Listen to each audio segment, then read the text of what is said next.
I adjust my water for Chai Tow Kway.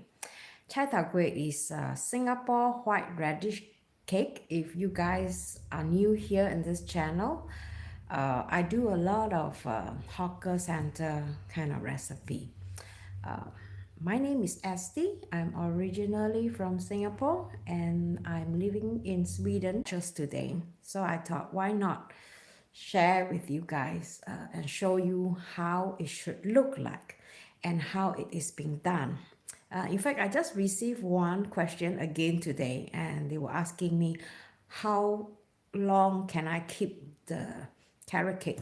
So I'm going to go to the kitchen and show you how this is done and how much water you need, or how it should look like before you steam them. All right, so let's switch the camera. Here is my carrot cake. I don't know whether you can see. I think I better flip the camera so you can see me on this side. So at least I can see. I know what am I showing you at the same time. Yeah. So guys, you see, this is let me just do like that. And I'm going to put some light because otherwise you will not be able to see it. So these are the carrot cake. If you saw my video, I have cooked this the radish into a pan. The reason why you want to cook them in a pan is because if you don't cook them or at least cook them through the flour, which is made of rice flour and corn flour, it will sink down right to the bottom and the water will just afloat and you will never be successful. So for me, a lot of people ask me, oh, how much should I put? I don't want it to be too hard. So actually, it really depending on your preference. For me, I prefer this consistent after I've been cooking it for like 20 minutes on the stove with the radish. So this is the consistent that I would prefer to have. Some people, you know, when you stir it, you can feel like it is effortlessly, means that it is very light. Because when it is light, the carrot cake that you eat at a hawker center, they are very soft, right? So if you cook them or you have too little water, it will be hard, like not rock, but it will be hard. So it really depending on your preference. For me, in Singapore, we are used to the softer carrot cake. So I think this is really right for me. And when I cook this, I pour them over to this kind. I don't really have a proper kind of steaming tray. So I'm just using one white color plate, which is deep plate. And then I just fill it up because you see my steamer is not very big. So what I'll do is I'll just put them on top, one on top and then one below. But I'm going to show you what I do before earlier on. As you can see here, so I'm going to later pour this over here, but I'm going to show you later. But let me show you the one that I made earlier on, which is slightly thinner, or maybe this is slightly thicker, this is slightly thinner. This is made by the white bowl and this is made by the other black bowl there. So as you can see, you see, it's not supposed to be hard. It's supposed to be like quite tender. You see, when you cool down completely, this is not really cool down. I just picked it up from the steamer just 15 minutes ago. So it's still warm. As you can see, it's very, very tender. So this is the right consistency you want to create. Because some people, they wrote to me and they say, oh, how come mine is so hard? Really, depending on what is hard to you. For me, I think that this is perfect because you can see, you know, it just spring back. When it spring back, you know that it can be, it is the right, what do you call that? The right amount of water. If you put too much water, it will not turn out like that. So it really has to depend on yourself, you know, because sometimes the kind of flour that you use may be different from brand to brand. So basically this is the consistency you want to get. So once this is done, what I do is that I let it cool down on a chopping board like that. Let it completely cool down, and then I will cut them into like a half, and then I will use a plastic wrap and just wrap them, and then I'll freeze them right away. Somebody asked me how much can you keep them in the fridge. So if you keep them in the fridge 2 to 3 days maximum, if you could keep them in the freezer, you could actually freeze them up to 2 months. So let me just chat with you guys while I do this part, all right? So let's see if you can see me. So I think really it all depends on you. If you like it to be softer, of course you add more water, but make sure, you know, it has to be this consistent, all right? Look like porridge, not the Singapore porridge, but the Swedish kind of porridge consistency. So I don't have a big steaming bowl, so I'm using just you know, the Korean bowl to steam them, because that is the perfect size for my steamer.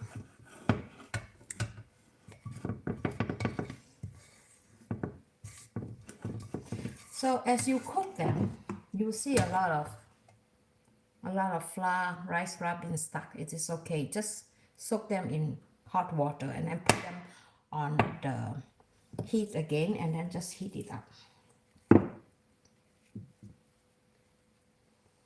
So this one seems like it's a bit too small, but you see what happened. You see, you don't have to have too much, too heavy, or rather too thick, because if it's too thick, it's very difficult to be cooked through also. So about 5 centimeters, maximum 5 centimeters or 4 centimeters will be perfect. So I just like to even them, and make sure you don't forget the cooking oil before you put them into the steamer, into the, what do you call it, the steaming bowl. Okay, so now this is ready. So I made two, one on top and one below. So I'm going to just remove this. I like to, it is okay, you know, this is what I learned. No need to wait for the water to be boiling, because if the water is boiling, how are you going to put this inside? Yeah, so it is okay because this is already cooked. So put the bowl inside. The water is almost covering the half of the bowl. I don't know if you can see that. So I don't have a proper steamer, so this is how I do it. In fact, this is a steamer, but then, you know, I bought this pan in IKEA, and the size is not like our Asian, you know, our Asian steamer is like super big, because we steam a lot of food in Asia. So this one on top, and then just cover them. You can start the temperature. I usually put around 8 to 9, 7 to 8, because you don't want them to cook too much, too fast. Okay, so just put a timer. I usually like to do works when I when I cook. Oh my goodness, the thing I don't like about this is I can't control. This is not so good. You see, I can't increase the temperature. That's one thing that drives me nuts about this stove. I think I have complained all the time. I even told IKEA that this is not a good stove for me. You see, when the surface is wet, you can't, no matter how hard you try.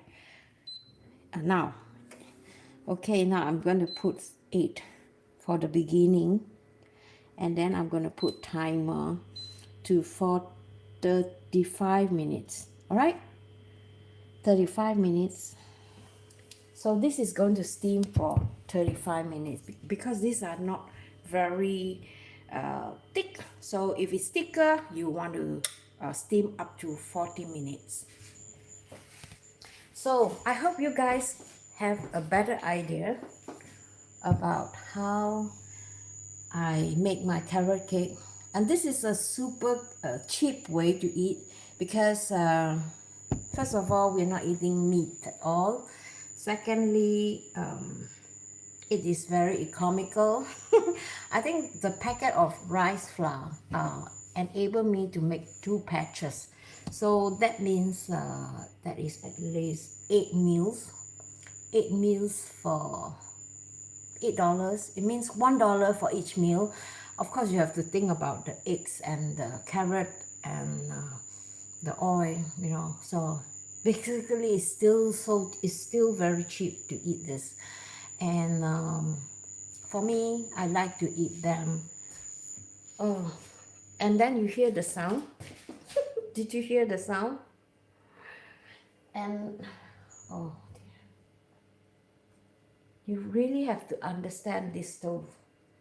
So I'm going to just turn on the, what do you call it? The suction later on, because otherwise it will make a lot of sound. So let me just keep you guys update, all right, on my channel lately. I think this is terrible. Like that is better, yeah. So I hope you guys have an idea now. So when you cook this carrot cake, you really have to use your common sense. I have some plans to make more video. I was thinking about maybe make more budget video because I know that a lot of people are having problem with money, and maybe you need more budget recipe. In fact, there's a lot of budget recipe in my playlist. So if you go and check it out, you will notice that most of my food are quite budget, not expensive. I always stick to ingredients that not just can be found in Asia, but any part of Europe, because nowadays in European countries, we can find ingredients like from Asian supermarket quite easily. The thing is that it is quite expensive though. Wow, the other day I bought some century egg, the black egg. It was like 80 crown compared to the price 3-4 months ago. I think they raised up again. So I think for the coming future, we are going to have some problem with the price, because now the Swedish government, they are very worried because a lot of people find that food shopping is getting more and more expensive. A lot of people cannot afford to eat, and even some people are unable to live in houses. They sell houses and they move to apartments so that they could save on electricity bill. So I think on a long term, this could be an issue because we are not exempted from this situation. Everybody is paying a price for. Let me just have a quick chat with you guys, all right? So I hope this is a good idea. If you find that this is a good idea, let me know in the comment. I would like to focus more on budget meal and how to save money on living. And hopefully all this will help you to reduce the stress when it comes to financial situation and also on mental health. So I hope you find these topics or content interesting. I see you in my next. Let me know in the comment what kind of video you want to watch, so I'll try my best to fulfill your wish. Alright, but my channel is like, I try to stick to the basic, like basing on the current situation now and what I can do, as a person in the same boat as you are, and try to crack out ideas how we all can help each other. And it would be very good if you could give comment or maybe ideas to share with other people, so that it could be useful for them too, right? So like this video if you think this is interesting, and I hope to see you in my next. Bye bye.